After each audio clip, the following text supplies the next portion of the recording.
Oh, great. The White House just launched a government-run media bias tracker. Yeah, you heard that right.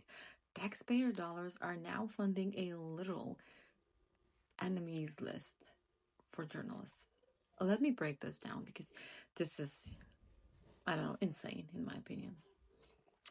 The Trump White House just added a new feature to the official whitehouse.gov website, something they are calling a media bias tracker.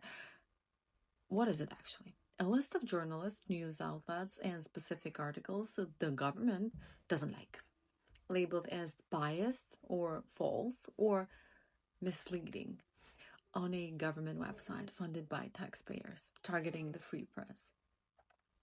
You know who usually does this? Authoritarian regimes that want control, not accountability. Now, why this matters, you might ask? Well, we're not talking about a private campaign website calling out fake news. We're talking about the federal government compiling dossiers on journalists and posting them online. That is state surveillance of speech dressed up as transparency. This is what you do when you want people to fear reporting the truth. Because journalists now know, write something critical of Trump, end up on the White House bias offender list. How long until government contractors get pressured? How long until advertisers pull out? How long until reporters start self-censoring because they don't want their name slapped on an official government blacklist? And psychologically, this is classic authoritarian conditioning, okay? You create a punishment for disobedience, not jail, not fines, but public shaming by the state.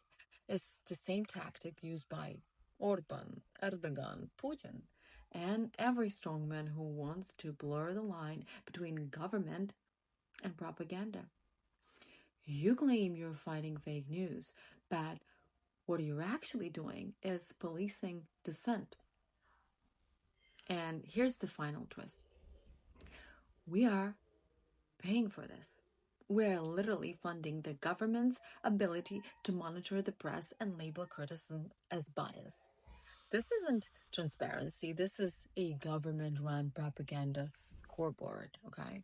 And if you think it stops with media, you're not paying enough attention. The same administration that launched this is expanding ICE surveillance, investigating senators for